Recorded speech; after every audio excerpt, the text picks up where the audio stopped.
ebyobufuzi nyongera okubajjukiza nti ensonga ezimu ze tusimbako ennyo essira kwoteeka ebyobulamu ebyobulimi awo sijja kubeera nga nkujjangawo nja kuba nga nkujjukiza nze Emmanuel mu Kenya aliwo nate okukwasaganya ensonga ezimu ate nembeera nga tubambaga ffenna mu nsonga zino n'olwaleero tuli mu nsonga za byabufuzi ennaku z'omwezi nga 10 ababaka ba Parliament batandika kaweefube waabwe okulaba nti kakuyege waabwe batojjera buto ate ow'akalulu k'omwaka 2025 ekisanja 2026 231 weewaawo abakulembeze b'eggwanga agawomanyi nti bo batandika dda enteekateeka zaabwe ez'okulaba nti kakuyege agenda mu maaso era ebiriyo ebisinga mubeera wano Gudde TV nga mu biraba bulungi weewaawo muli balabi balungi nnyo ddala olunaku olwaleero nate tukuleetedde omubaka ayogeza bannayuganda ensangi zino obwama ensonga nyingi mubadde nga muziraba ku mitimbagano wabula naffe tusazeewo tulabike nti tumufeffetta yonna gy'ali era twatuuse dda gy'akakalabiza emirimu gye ng'ogyeko gino ate mwattu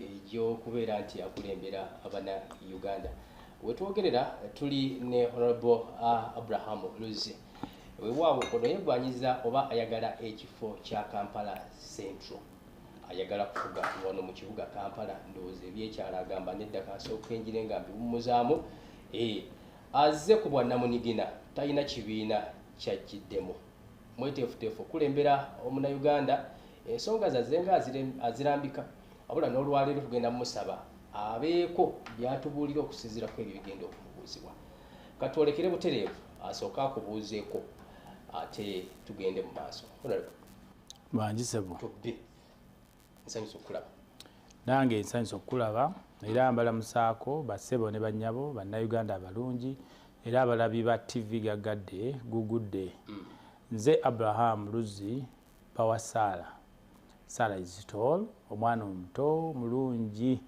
afumba ekyenke ekibuguma atayombayomba na musajja mubuuza oliwa atalina byama Sala kasuku yange mbuulira buli kibaddewo Sala agaba password y'essimu ye nze bbaawe n'essimu ye okumanya buli kimugenda mu maaso omukyalo omukozi akola ne bba ate ng'amuwulira talina lumwa yoyo omukyala gwennina yoyo Honorable ate munnaffe ensonga ze nga bwazirambisa kubuuzizzaako mu ngeri ya style bwetyo teweewuunya ezo ensonga z'engeri gyazikolamu buli muntu abaako obuvo n'obutto gwani ovaawa era kati wano wetuli oli luddawo nze Abraham Luzzi nga bwe mbagambye ndi mutabani wa Haji Badru Kafuuma Kachiri Luwunga mu Busiro wa Kiso District ndi muzzukulu wa Haji Abubakar Kyeyune agalamidde ku Mutala Luwunga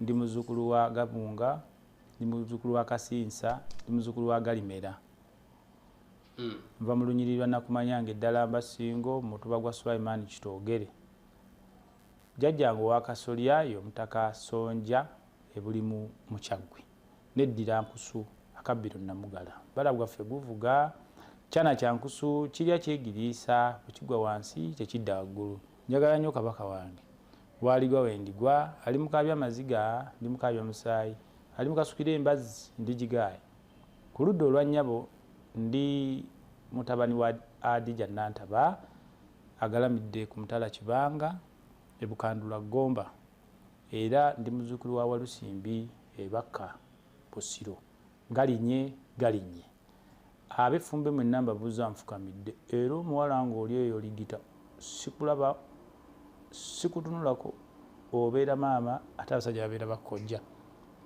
ndi mujjwa sayidi eyo sijogwa nsobola okukwata mu kisibo nekifanaganga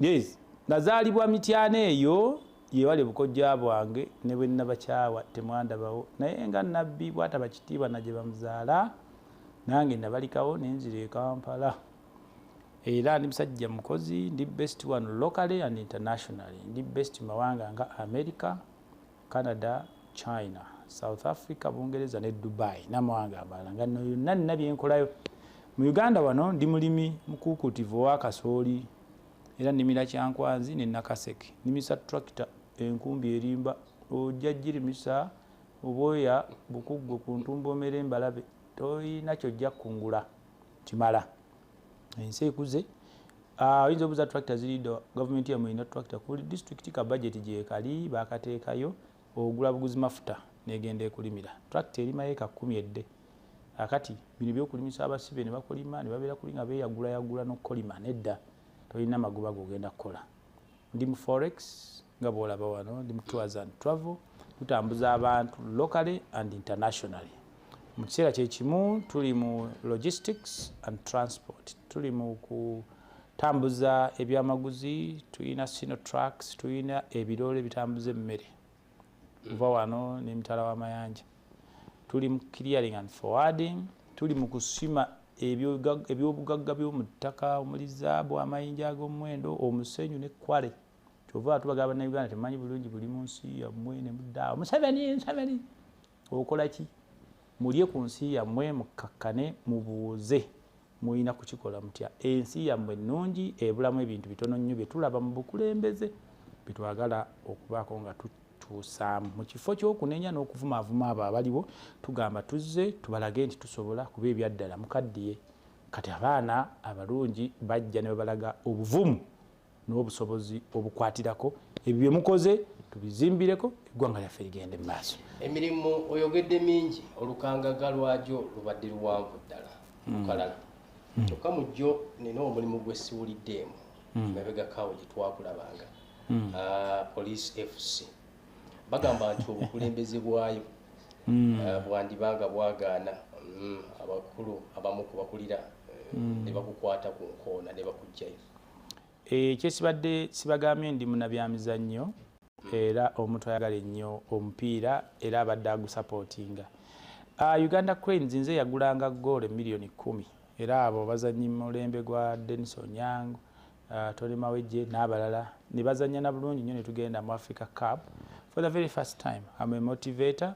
Timu y'essaza Singo nagikwatirako n'enjiyamba n'abavubuka baayo ne mbayigiriza n'okulima. Walibaawo abamu baalema okutegeera nga beesiza amalala g'ebyobufuzi. Then nabeerako mu ttiimu ez'enjawulo nga nzisupportinga nga sponsor, financing, omuli Villa Express, nayambako Proline Football Club, nayambako Police FC ne Tolo United ne ttiimu endala nnyingi. Era nga police tewali yankwata ku nkoona, nze emirimu eyagirekawo, kinabakoleranga kinene, n'ebimu ku byalwa kinagirekawo, nsonga bbiri. Ekyosooka bannayuganda tebaagala birungi. Omugambo ekituufu kino abamu ne beekwasa obusongasonga so ne ŋŋamba abo mbalese. Era nze yawummuza emirimu nali mbayamba buyamba baali tebansasula.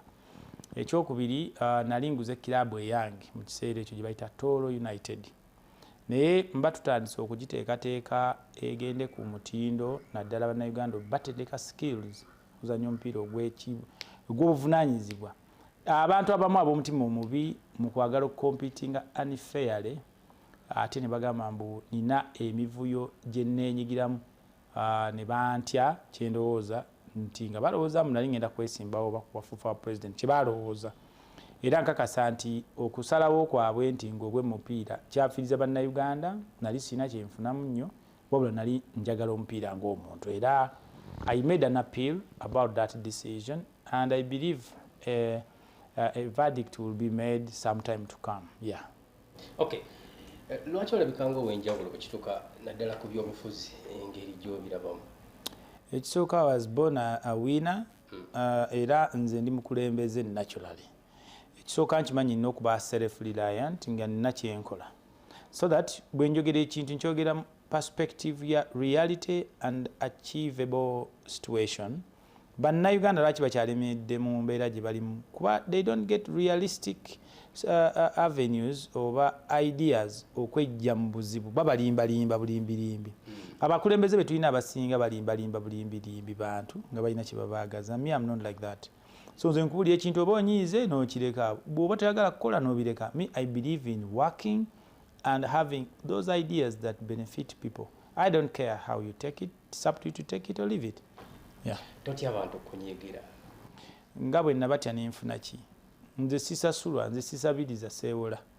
kati nkutya eki era gwe bonneetaaga. That's why ngamba abantu okunonda bye bafunamu kuba bagenda okufunamu. Twagala abakulembeze ab'ensonga.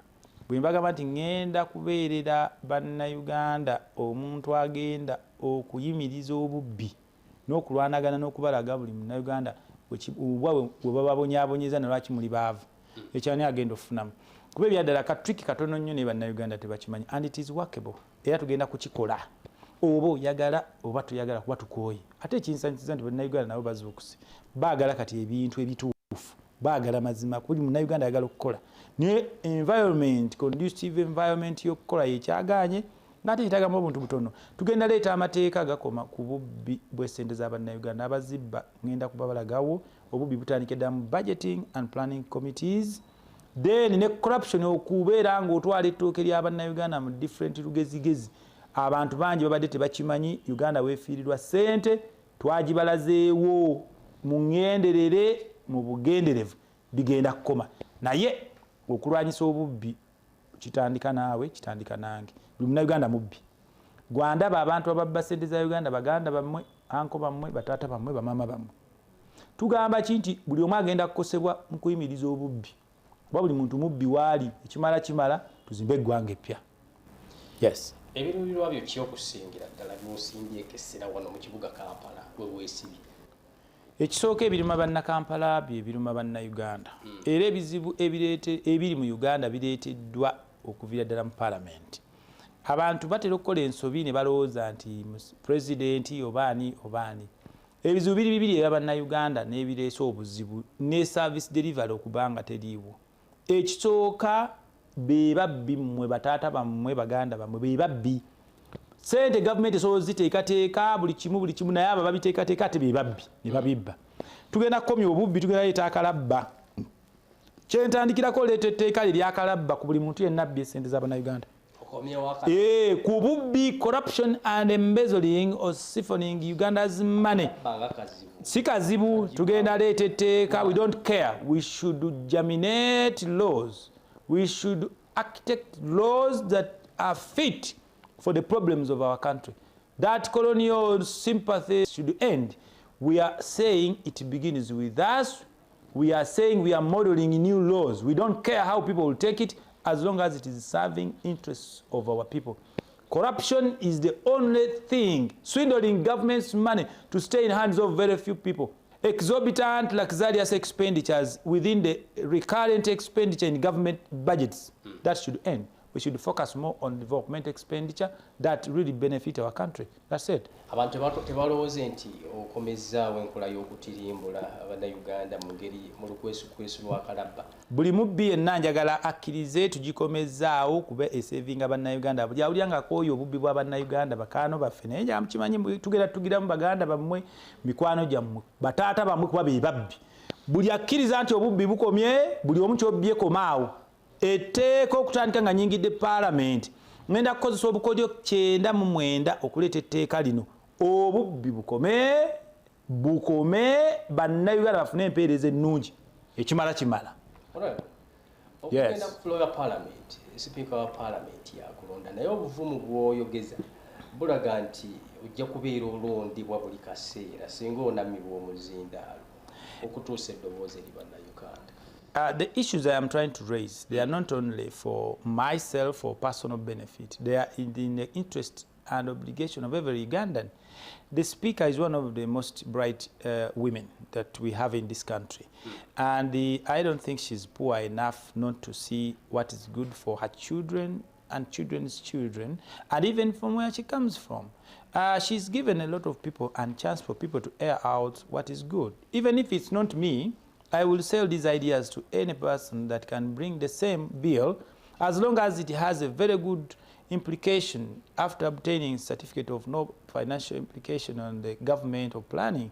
But like I've said, once you bring something that is good for this country, definitely nobody will stand in its way, as long as it has no negative contribution in budgeting and the equilibrium of the budget. I believe she will give always the floor, and I will even share these all ideas within the members of parliament that can always bring up these ideas. I believe they all subscribe to the same. I believe so.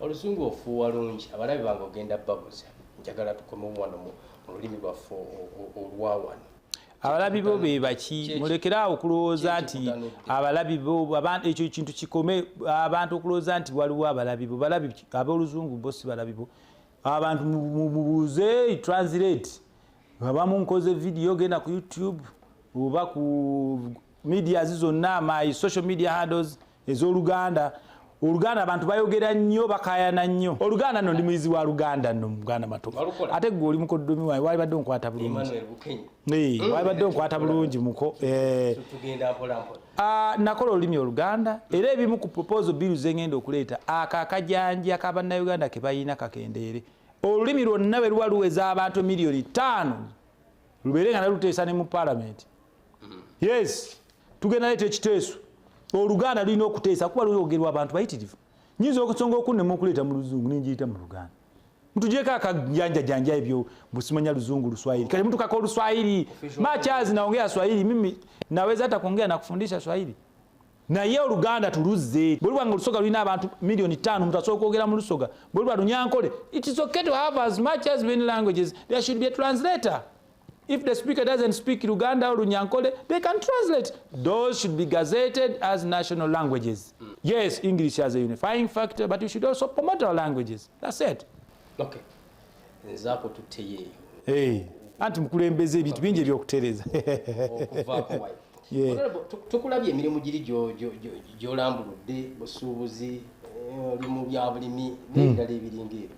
Naye ebyobufuzi bino tulabanga byawukanamuko ndowooza zaffe abantu abamu lwaki wasazeewo biri obeerenga gy'oli kyokka nga ne wano byobufuzi obyenyigiddemu ddala abantu tebalowooze nti oli weeyagaliza wekka abantu okulowooza eyo ndowooza yaabwe abantu balowooza n'ebitabakwata kunokwogera ku buli kintu baloota bakunukkiriza buli kaseera tugamba bannayuganda abantu bakole ekirala obukulembeze bw'oba olina businesses z'okola ez'enjawulo it's part of leadership buba bukulembeze naddala bw'obeera successful mu buli kyokola tubagamba bannayuganda nti bw'oba tonnaba kubeera successful mu buli kyokola oba kyokola kyonna tusobola kukulembera abantu muzibe tetusobola jikkiriza etukulembera ejja tusuula mu nnyanja tugamba omuntu asobola managinga businesses ez'enjawulo is interfacing with different people asanga ebizibu ebyenjawulo kyova olaba tekikwewunyisa bw'onsanga mu kaduukulu ate nwanagana ne bano kozi tukola business osanga emigunju emiyaayu oba kuyita ku police go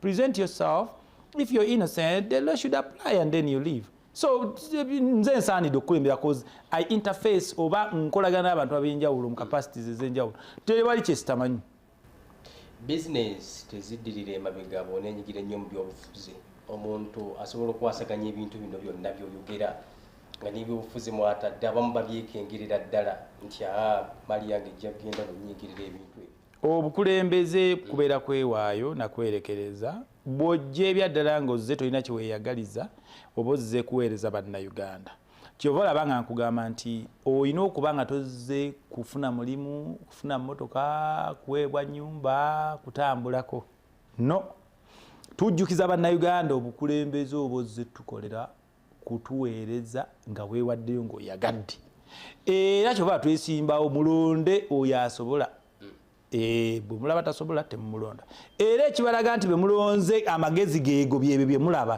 naye ffe abalowooza nti bikani be better kyova atuzze so sirowooza biri byenzijjamu ssente mbiwa priority n'ebyobufuzi mbiwa obudde butono nnyo kyova nsizungazunga simanya nze kulambula balwadde simanya nambula malwaliro myala no obuvunaanyizibwa bw'omubaka parliament bizinesi eri mu parliament kuteesa nakuteekerateekera nakusafeguardinga ssente z'abannayuganda kulaba ababbi nozibawo ekufulu tukulaba omuntu atwala ssente ttooke ly'abannayuganda n'osiba kuleeta ebirowoozo ebigasa bannayuganda bonna tugamba abantu baffe bangi bagenda okukola okuyiiya ebweru twetaaga amateeka agabeera ne prison exchange programs abaana baffe bali Dubai babonaabona bayitirivu nze mbamanyi bansibirako e Dubai I know what they go through Malaysia Japan elsewhere ng'abasibe baffaawo bonna bannayuganda budget ebeerawo okubazza in that exchange program nekiba kyetaagisa kubasasulira tubasasulire bakomewo kuba baba bagenze kuleeta ssente zicontributing to development of our people and our country.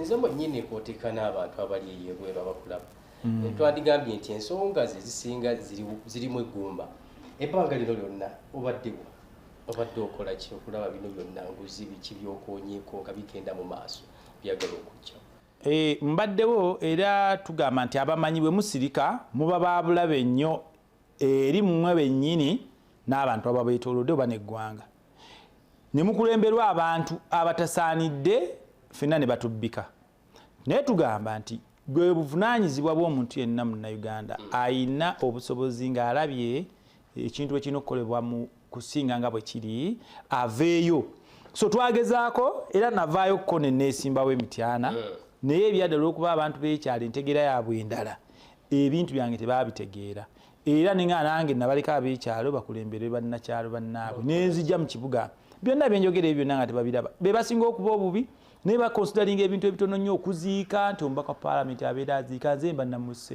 nziika n'omuntu gwe simanyi tekisoboka I am busy ebyo nga bo tebabiraba ekyatugamba bannakampala oba bannakyala abo boolaba bwe balaba nga olina emmotoka ennungi ebaluma ero balowooza yaabwe bw'olya ku nnyama kibaluma abantu abo bw'oseka kibaluma bagabeerawo okuumira no byonna bye bagamba tebabiwulira nowanda bwe najja mu Kampala wano abantu byenjogera olw'okuba emmotoka ennungi baziraba nnyingi it's not big business they appreciate era bannayuganda naddala bannakampala bwenjogera nti amakubo geetaaga jjaamu akendeere tuzimbe flyover naye tuba tetulina ssente twewole oba tuleete bainvesita bakimanyi bwe tugamba nti bannayuganda ssente zammwe badde bazitwalira mu bageti wano katemba watandikira bannayuganda bakulembeze beewe ssente emisavu emiyitirivu ennyo bageti esinga egenda kulabirira bo abo bali mu gavumenti abalamuzi babani bamember of parliament baminisita state house ssente empitirivu nnyo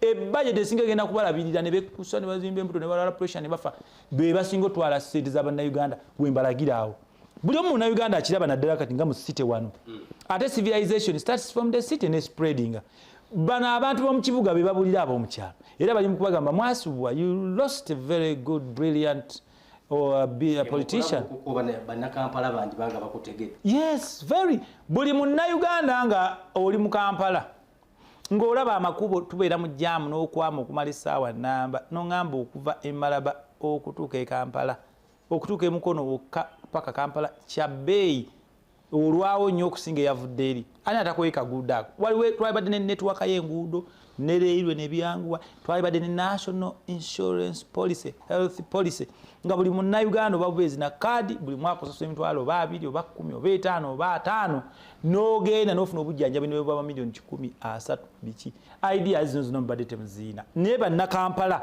bannakibuga ne ba diaspora people abantu abalaba information eno bagamba that's the way to go tugamba buli muntu osobola okuba ne credit ng'osobola okwewola ssente n'otaako ky'otandika abantu bali mbwavu olw'okuba tewali ideas nnungi amayumba olaba tulina okuleeta estate wano etteeka lijje national housing policy nga buli muntu yenna munnayuganda ebyaddala tuleeta bainvesita bazimbe amayumba ga estate tugenda kukubiriza bannayuganda baweeyo ettaka bazimbeko amayumba aga estate mu levels ez'enjawulo ng'essente z'osasulamu ebyaddala omusaala oba rent oluvannyuma lw'emyaka 10-15 ennyumba eyefuuka yiyo ebulaya yonna gye bakola abantu ne bava mu bwavu ne bava mu kubeera obubi kati abantu bakimanyi kyova aba diaspora people bonna bali okay with me twebaza n'abo bagezzaako okuvuganya okuleeta these ideas naye tosobola kubeera mukulembeze ng'ovuma buvumi otyobola butyoboozi abantu bakakkane people need to heal tulina okusonyiwagana tulina okuwa abakulembeze ebyo tusanzewo ekitiibwa naye ebyo byokugamba okulwanagana okuvuma okujerega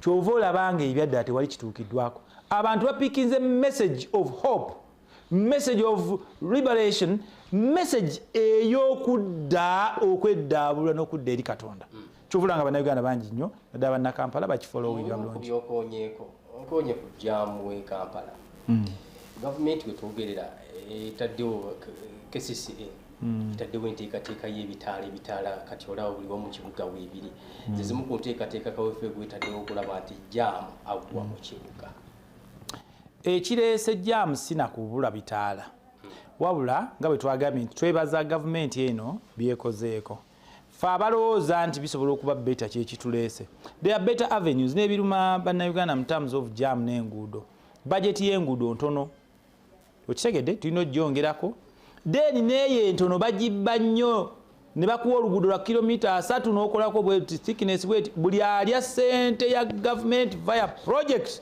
kalabba awo nno tufune amakubo ne network awo nno tufune embeera ennungi train ne railway n'ebirala. Yes. Okay. Abakulaba balowooza nti engeri gyogeramu bagamba nti oyagala kugwa abantu batalina kasente oba oliawo n'abaluubirira okugako gye baagala okwefunira mu bukulembeze gwe mulamwa gw'okulembeze ennyo. Bagamba nti atalina kasente ye teyenyikire mu bya bukulembeze direct. Obukulembeze si bwa buli muntu. Obukulembeze olina kuba kyakulabirako oba ow'amagezi nakulaba bintu bwe byali badde bulungi. Gwe wennyini bw'oba weeremeredde okwewaaga amagezi oyagawaani kitegeeza ago g'owa si magezi owa busiru. Tukugamba omuntu olina sooka kwekolako, sooka okole weewa amagezi ago gakubeeko gye gakukyusa, olwo nno osobole okugawa abalala. Omukulembeze olina kubeera nga oli kyakulabirako. Okitegeera? Naye kubeera nga nawe wennyini amagezi ago togakozesezza, kitegeeza amagezi ago si magezi, it's something else. Okitegeera? Omukulembeze olina okuba nga by'oyogera by'oli. Olwo nno abantu bakwesige nti owaayo omusajja ayogera ku makubo, alabye ku makubo. Omusajja we toogera ku kino, alabye ku kino. Bannayuganda baagala nnyo okwogera ku buli kintu. N'osanga omuntu ali kyenjejo ayogera ku mwala. N'osanga omuntu ali kololo ayogera ku mwala. You know? Abantu babeereko busy. Mulonde abakulembeze abatayogera ebyo bye mwagala kuwulira, wabula abayogera ebyo ebirina okukolebwa kuba baba babimanyi. Omwavu mu bufunze olina omulimu munene nnyo okwekolako okusinga okukulembera. Tojja kukokolibira ku bannayuganda kweddaabulula. Sooka weetereeze gwe wennyini olyoke wejje mu nvuba olyoke ojje okulembera abalala. Ensonga za Honorable to be Abraham Luzzi yali mu kulambika bw'atyo tutegeeza bingi nnyo byesinza kuddamu. Okyalina ng'emala okenya tuli ku Good TV kyokka kasooka nkuwummuzeemu tugenda ku katono.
Mwana muwala Silivia Butaye eyakutegekera oli ekivulu ky'obwakabaka bwo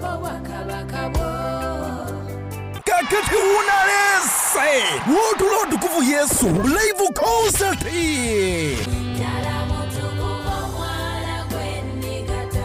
kusandingina kuzomwezi asatu Novemba ku Cornerstone Christian Fellowship emuyenga Bukasa ewomusumba Fred Kasole Salongo eggulu lyakuka anti omwoyo mutukuvu wakubawo nga Silivia Butayi n'omwoyo mutukuvu bakutwala mu kusinza okw'obuziba era wakusinza ennyimba ze zonna kwolwo omwoyo mutukuvu wakutambulanga kuma ku bantu be bonna ku lw'enteekateeka ennungi jangu n'emitwalo 2 VIP emitwalo 5 emmeeza emitwalo 5 ate abato 15,000 ahulikiddwako Pastor Twina Habate Hadija Birungi Tendo Fiona Ezra Bagara Chiamani Rodini Bide Brains Florence Mukwaya Lady Titi Mima Michael Lena Price omwoyo gwa Gospel Family n'abalala banje kati jangu tusinze Mukama emiryango gigulawo okusaba munaneza emisana bikutusibwako omwoyo mutukuvu Cornerstone Christian Fellowship nebikutegekerwa His Grace Poku Joint omune Silivia Butayi Music Ministry.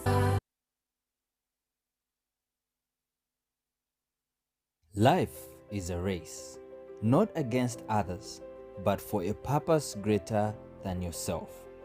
Every step you take matters. Every decision you make can change the course of someone else's journey. At Makere Full Gospel Church, we are running a race too. A race to purchase land next to the church compound so as to expand our parking space and build more infrastructure for God's work. With your purchase of Run Your Race book, authored by our very own Pastor Fred Wantanti, for just 30,000 Ugandan shillings, You're not just buying a book, you're joining the race. All proceeds from the book sale will go toward purchasing the land. Together, we can build a legacy that will last for generations. Buy your copy today and let's run the race together.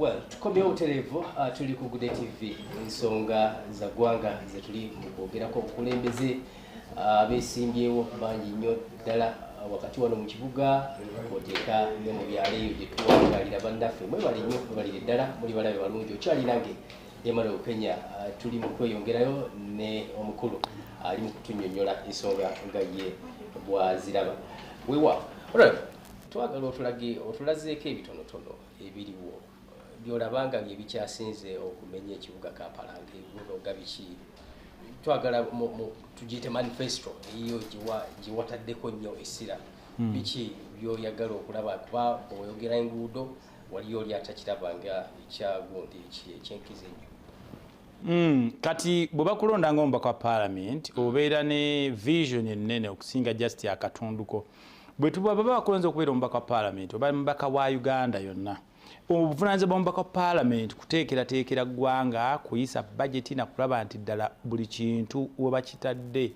we kigenda ssente bazigabye bulungi ebitundu okufuna enkulaakulana naye nagambye nti challenge eri mu buzibu n'okubonaabona kw'abannayuganda kuli very simple naye abantu tebakimanyi nti Minister of Finance and Planning bw'emala oleeta kibayita budget framework paper ng'eyina development plan ya myaka 5 oba ne financial year eyo budget framework paper nyinza okugamba nti eri technical kuba mubeera mu demograms graphs figures ziri mu trillions abakulembeze be mubadde muyina bonna baba tebabitegeera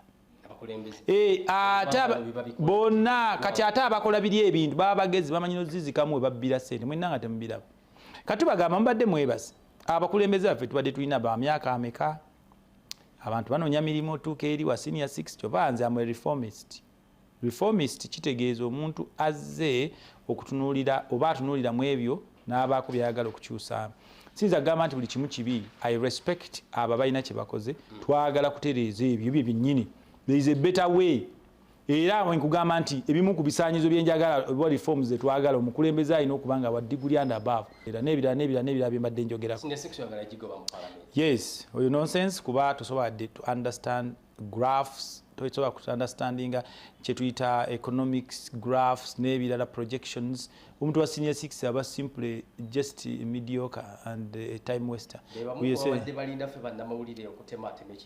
yes kugamba mubadde musindika abantu abali completely off topic we are saying enough is enough sagala kuddiramu nina pages zaffe mpitirivu nnyo betwayogeddeko bingi nnyo nti kyekiseera mulonda bakulembeza abasaanidde ate ababuufu abagezi Munnayuganda bwe bakubbira ssente lwaki obonaabona kiva mu budget and parliament kuba ministry neweereeta gundi eyo budget framework paper gidiscussingako tuddayo fe ab'MP tubaga wano mukyuse essente zino ez'okwejalabya gyonna emisaala gy'abakozi ba gavumenti tugisale 80% tusevinga essente zigenda okukola ebyenkulaakulana ebigasa abantu bino amabanja gavumenti badde efiirwa taxes mpitirivu nnyo ng'ewa exemptions mu myaka 5 twafiirwa almost 17 trillion ekyo kintu kyabulabe nnyo kibi nnyo twamisinga 15 trillion US dollars for this financial years emyaka 5 gyokka muba investor mubawadde tax exemption ate bali badde basasula omusolo omuyitirivu ne mubigika bannayuganda abalina obuntu obutono we are saying enough is enough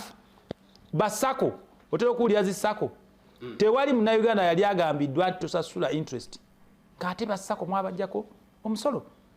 This thuggery of government money bye bireese Bannayuganda to suffer. Okitegedde?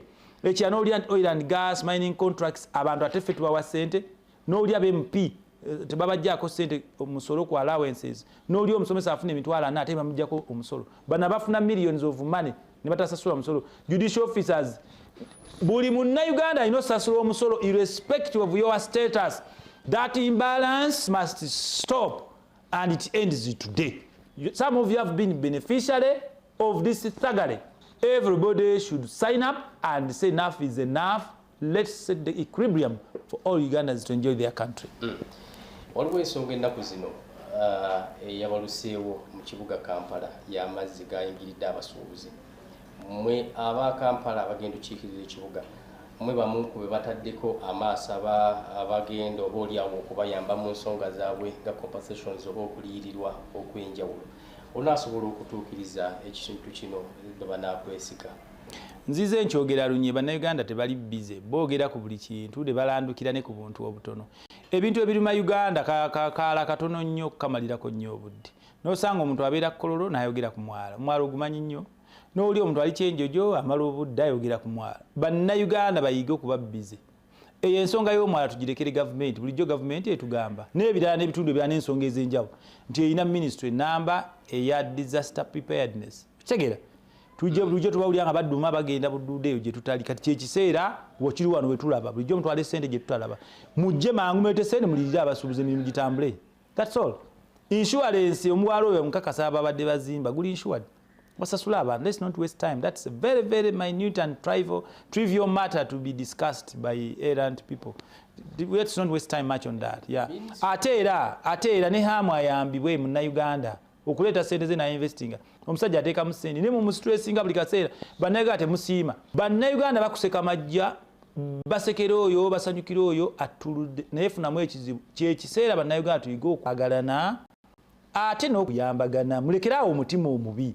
Ensonga efuuse ensonga nze mbeera mwala mbeera munakivubo. Abagamba nti amaduuka bakikola lwakuba tebalina kyakukola. Genda mu kyalo oba ekibuga kigayigita mu kyalo bino tewali akuyise abantu mulekerawo okulowooza nti fena tunaggwera mu kibuga. Tuba tugamba gavumenti tulina ozimba ekibuga ekipya kano nako katutamye tugazeetinge tufune ekibuga ekirala buli muntu abeere part of this government and country. Ekiseera abantu muyige ekyokukola akaala tekaweza na kilomita tulyoko ffenna tudisikasinga akaala nze mbeera myala. Bwe tuba tusetinga eggwanga lino tuteekewo enkola nga tetwetaaga nakkaabirira muntu kukuyamba. Tompita kukuyamba sinze nkuzaala nange nfuna n'ebizibu ebyange nze ani gwe mpita. Abantu babeereko we bakoma. Yes. Ministry ey'ebibamba n'ebigwa tebiraze gyo mentionizekawo okusobola okujja okudduukirira abantu bano. Bagamba nti oluusi bagiyita neefuuka nampulira zibi n'etafaayo. Ebyo byonna by'ebyobubbi bye tubadde tubagamba. Ababba ssente zammwe bwe Bannayuganda bammwe bataata bammwe.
Life is a race, not against others, but for a purpose greater than yourself.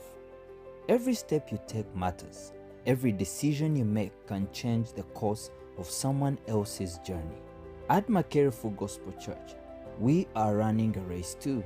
A race to purchase land next to the church compound so as to expand our parking space and build more infrastructure for God's work. With your purchase of Run Your Race book, authored by our very own Pastor Fred Wantanti, for just 30,000 Ugandan shillings, you're not just buying a book, you're joining the race. All proceeds from the book sale will go toward purchasing the land. Together, we can build a legacy that will last for generations. Buy your copy today and let's run the race together.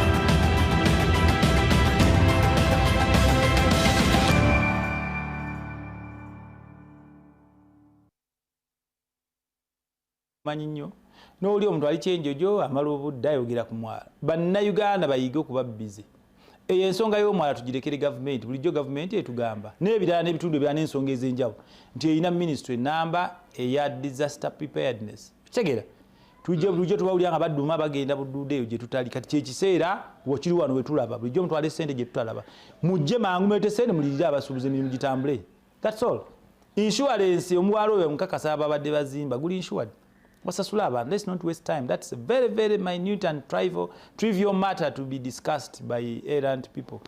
Let's not waste time much on that. Yeah. Ate era ne hamu ayambibwe mu Uganda okuleta sente ze na investing. Omusajja ateeka mu sente ne mu stressinga buli kaseera bannayuganda temusiima. Bannayuganda bakuseka majja basekera oyo basanyukira oyo atuludde naye funamu ekizibu kyekiseera bannayuganda tuyiga okwagalana ate n'okuyambagana mulekerawo omutima omubi. Ensonga efuuse ensonga nze mbeera mwala mbeera munakivubo abamu bagamba nti amaduuka bakikola lwakuba tebalina kyakukola. Genda mu kyalo oba ekibuga kigayigita mu kyalo bino tewali yakuyise abantu mulekerawo okulowooza nti fena tunaggwera mu kibuga tuba tugamba gavumenti tulina ozimba ekibuga ekipya kano nako katutamye tugazeetinge tufune ekibuga ekirala buli muntu abeere part of this government and country. Ekiseera abantu muyige ekyokukola akaala tekaweza na kilomita tulyoko ffenna tudisikasinga akaala nze mbeera myala bwe tuba tusetinga eggwanga lino tuteekewo enkola nga tetwetaaga nakkaabirira muntu kuyamba ebisango nongamba egyefuna gyaka 10 omuntu nga maze n'okufa. That is complete nonsense and it ends today. It ends today with me, with you.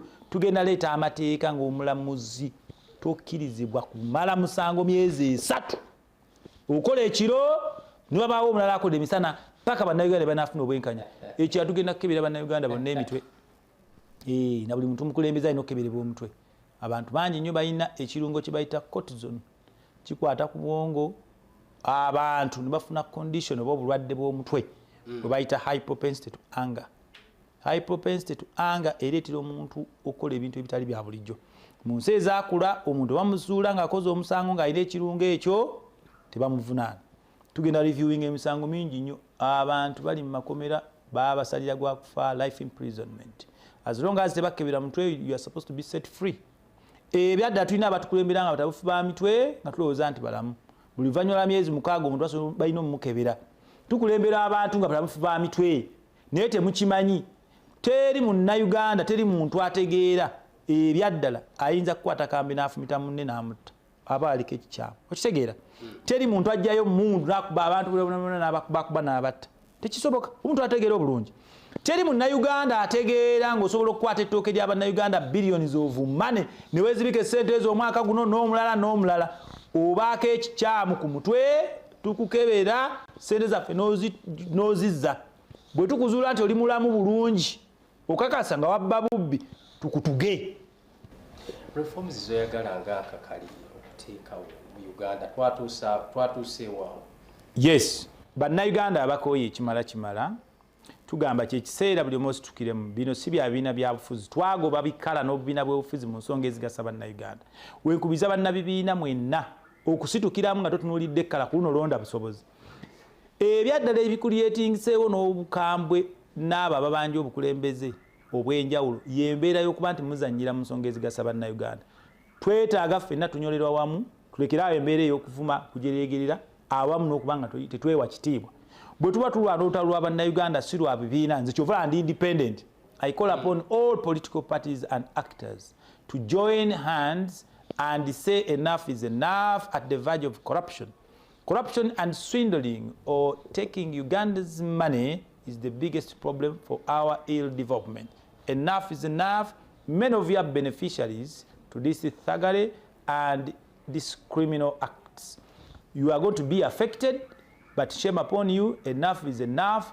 At the expense of Ugandans, we are saying we are introducing a law for killing by hand all those that are found guilty of taking our money. We know all the tricks that you've been taking our money from and end today. Tulabanga gwe ateegwizaako ddala abalonzi engeri gy'oyogeramu lwaki wasalawo okujja mu sitayiri eyo eragira ddala nti abalonzi olwompadde oba tompadde kwamanyi obukulembeze bwera kwewaayo oba okola ebyo bigenda kugasa bantu gwe ekintu ky'oyagala okufunamu ate lwaki oba tokiwuliriza oba tokifaako omukulembeze tolina kujja nga weeyina bye weeyagaliza kyova atugamba nze bw'otampa siina kyenfiirwa gw'ofunamu kiyamba gwe basebo ne bannyabo okulonda omukulembeze asaanidde nga Luzzi seegayirira seetonda okubeera nti onnonda kiyamba gwe akooye obubbi akooye okuwulira nti abantu abamu balina omulimu gumu okusukka ku gumu ebiri esatu n'afuna emisaala gy'abantu bana tugenda kukendeza ababaka ba paalamenti ensi ezinaggaga nga Canada ebyaddala zirina ababaka 315 or less n'owulira ka Uganda akanaku akaavu kalina just obusente obutono nnyo just 553 billion ensi nga Canada erina 2.2 trillion US dollars obugagga erina ababaka 3 ka Uganda akanaku akankuseere kalina ababaka 5 population ya Uganda eri 45 ya Canada eri 41 we need to transform this population into productivity abavubuka banyo tebalina mirimu they don't know what to do they lack direction tulina take our measures abantu baffe bonna tubafuule active okitegeera tuteekewo embeera nga ebyaddala Bannayuganda asobola okwewola Bannayuganda bali nnyo mu kumala obudde bali mu makomera babonaabona service delivery entono kubanga abantu abatono ab'olubatu bekkusa bokka we are coming for you and this is not about political parties or ideologies it's about Ugandans first it begins with me with you bw'okona kukwewola kiraganga ze nteekateeka ezimu eziyinza okukulaakulanya omunnayuganda oba omutuuze wa wano tugenda tambulira mu kwewola anybody that knows business and its aids banks is an aid to trade and the cardinal objective of a bank is to seek and give credit ensi yonna capital development of our citizens can be supported by banks naye banka wano zidependinga ku buteera client relationship banking. The biggest objective of establishment of a bank is to give out loans and give out money, capital, to people or individuals to develop businesses, to make profit, and the country can develop. That's all. So, okwewola kya buvunanyizibwa, it's an aid to trade. Yes, yes. Okay. Tukyali ku Good TV mukwano gwange nyongera okwebaza nti atogumiikiriza kutuuka wano tunaatera okubeera nga ate ensonga zino tuzikuba oluku mu mutwe kadde ndaba kandiridde empinga naye tujja kusambyako tulabe ensonga zino ezigwera ate ne kyaba tuyinza okulaba nti omuntu gwe kufunamu byetuli kwogerako tetunaogera ku bya bulamu bya Uganda obirabo otya bwiba engeri gye bitambuzibwamu. Thank you. Like earlier we said, nti tetugenda kunenya bunenya naye obusobozi n'okumanya kw'ensonga bannayuganda n'abakulembeze ababaddewo wewe kukoma. For kujja tuga tulina better alternatives. We've traveled enough, we've been exposed enough. We are saying government's health sector and what we call a platform. Nti government okuba n'obuvunaanyizibwa ku malwaliro n'amadagala, it's an ancient way of doing health sector business. We are saying ababbe eddagala baki bakongo baki baki wana ababbe eddagala n'okumismanaging hospitals bakongo bannayuganda kitammwe baganda bammwe mikwano gyaffe. We are saying transforming this country to at least prosperity. It begins with me, with you. There has been beneficiaries of all these malpractices in different aspects of management of this government. And we are saying we are bringing stringent ideas. For example, for health sector, I personally am proposing for a national health insurance policy whereby every Ugandan can be paying a certain premium, be it 100,000 a year, okay, or 200, or as we shall regulate. And everybody can now access medical attention from any private or government hospitals, okay, at a good cost, equally like elsewhere in the world. And this phenomenon is workable and achievable. All those that have traveled, that is the way to go. In fact, it is nonsensical to have such kind of analog way of government managing some of these projects the same way, you know. Ugandans have been corrupt at all levels. They embezzle all these drugs and finances, and they go use that money for personal gains and benefits. We are saying we need to outsource. Let's have companies, insurance companies, to come and take over. And that's all. That's my recommendation, and I believe every Ugandan, once they understand this, to be very beneficial and improve the livelihoods and health sector of our people. Teri Luseke, Sara is tall, zizimu ku ngombo z'okulembeza mu campaign. Kyokka abalala bwe bajja bakulembeza ebyo bya bufuzi oba abantu bye banditegedde amangu, lwaki wagira mu style? It's not a style, it is the reality. Abalonzi babadde balowooza nti ffe tulina obbalabirira tubalire obuliri tuziike abantu ne betamanyi byafudde ki, abamu bafudde enziku, bafudde bubbi. Tugamba ebyaddala omupi obuvunaanyizibwa bwe tomuyamba buyambi omulonda musabiriza abantu mubeera mu mitwalo na mitwalo obungi n'ojja buli muntu ondekedde ki ompaddeyo ki nakusanze ntya nze nkuzaala nze ndagala muntu boolu yagwe mwala tonsabiriza si nze nkuzaala sente ze nnina zange n'abaana bange naawe kola. Abavubuka tubagamba okula ki ffe abaali badde ekyokulabeerako batufuma buvumi batujerega, you know, temulina kimwegomba. Which kind of friends are around you? You simply walk and right around, blame yourselves because you're ignorant and you don't want to listen. So at the end, nze sikkiriziganya na mulonzi asaba muntu yesimbyewo mpa oba tompa bireke. Era mbagamba toyogera bingi, toyogera mpululu. Olina akalulu aka tekakwogeza bingi na bikikirike ng'alina 10 oba 3. Toyogera mpululu fe yogera nga ggwe tomanyiira. Era gwe tompa abala bajja kumpa. Ati ne bwoba tompadde togenda kufuuka nze. I will stay who I am. Ati naawe osigale nga bw'oli. Ffe tubayamba buyambi okwesimbawo kuba tulaba ekimala. Bwe tubagamba nti omukulembeze alina kubanga asaanye nga kkuse temutusindise kulya nze ndya tolusaala afumba. Bulijjo nkibagamba. Ndya emmere ennungi eriko kacyumbaali, cucumber, eriko rosemary, eriko cornmeal and all seasoned spices from Zanzibar and elsewhere. I take fresh juices, okay? Ndya mbudde nebaka. I get enough sleep. Era kati bino binera jja bye bitwala obudde bwange. That's why abantu bagamba nti neeyerusa. Nze ngenda mu saloon ennungi. Abamu babeera ku saloon bafumbira ku sigiri, babeera kuli bati ng'akamyu. Mbagamba basebo ne bannyabo okweyerusa si kibi kya ssente. Nze akulira abeeyerusa kati oba tonvumye. Ekirala bagamba ndi mufere oba nzikakkanyiza nze eva mba champion buli kyenkola. Nze nkulira abafere, nze saabafere, saabafunyi, saabatwazi kibamba. So kakati olowooza nti onvumye oba onyongera bwongezi maanyi. Mutujjeko olugezigezi bwe tuba ku national issue temudiscussinga bintu bijja kuba Uganda ku mulamwa. Nze oba tonnyambye buyambi. You know, buli omu olina gye wava, buli omu olina by'oyitamu. I'm not innocent either. Tewalinga like anybody. Many of you are more criminal than even I am. I am rubbing shoulders, since I'm a business, with idiots, jokers, and unserious people. I can end up in a cell anytime. Like, for example, we are here. Someone can come, one party ticket here, choose a price, I go with my legal team to handle, and I will come out as long as I'm not guilty. Even if I'm guilty, I should be punished. Nobody is above the law. Stop putting personal lives about people.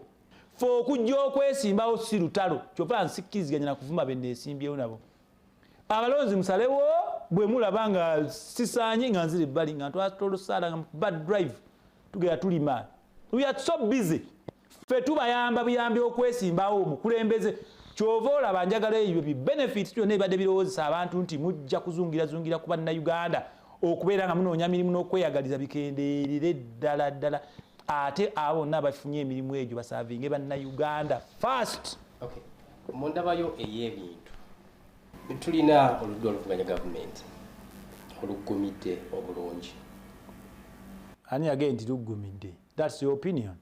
They are simply time wasters, self-seeking individuals. Tewali bino bya kujjula oba kuggumira. Gwowa opposition, when surely you are acquiring mandate to serve Ugandans, put them first. Teweyagaliza. Mulekeraawo okubeera nga buli kimu mukiwakanya nga you even have no alternatives or solutions. Being an opposition in government doesn't mean you're a fool. You are simply showcasing stupidity sometime when you actually know very well that certain things should be done in a better way. Others are pre-qualified. You're not having any knowledge or comparison. You have nothing to offer but simply shouting and wasting time.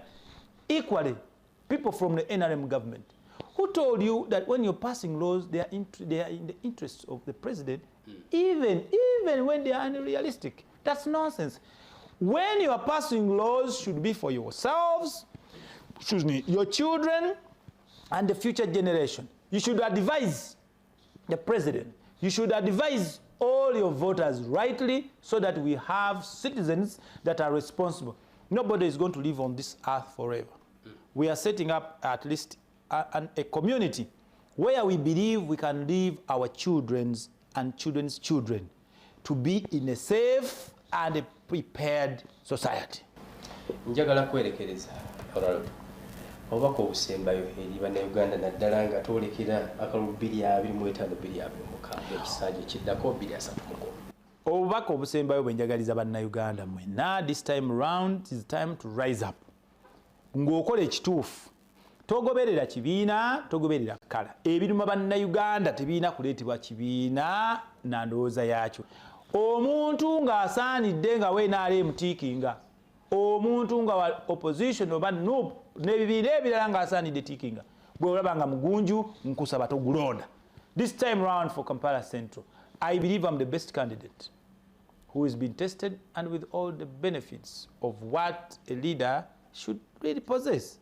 Equally, siriiwo kwogera ebyo byagala kuwulira. Siina kibiina, ndi wa bibiina byonna. I stand on merit. I'm not excited. It is now upon you to make the right choices. Olonde omuntu asaanidde. Nkakasa nga sitiriridde bannayuganda, ngenda kubeerera bannayuganda ettaala ly'okutandika okukyusa eggwanga lyaffe. Every construction oba okuzimba kwonna kutandika n'ettaffaali limu. Ettaffaali eryo yenze nsaba buli omu woolyo negatteko ng'okola ekituufu. Tulina smart campaign. Otambuza butambuza kifaananyi kyaffe ku posta oba n'okiteeka ku profile phone yo. Okay? N'ogenda ku social media handles zaffe zonna. N'oteekayo n'okebera n'ofollowinga n'owuliriza message. Naawe n'ogyayo message eyo n'ogitambuza kikukakatako kiyamba gw'ofunamu okufuna omukulembeze omulungi. Wewa mukwano gwange wano tugenda kusukkawo obadde mulabe bulungi Good TV mbadde Emmanuel Bukenyana omukulembeze yekwanyisa ensonga ezo ensonga tuzogedde era olwaleero katukome wano nkwagaliza olunaku olulungi musibe bulungi mweraba.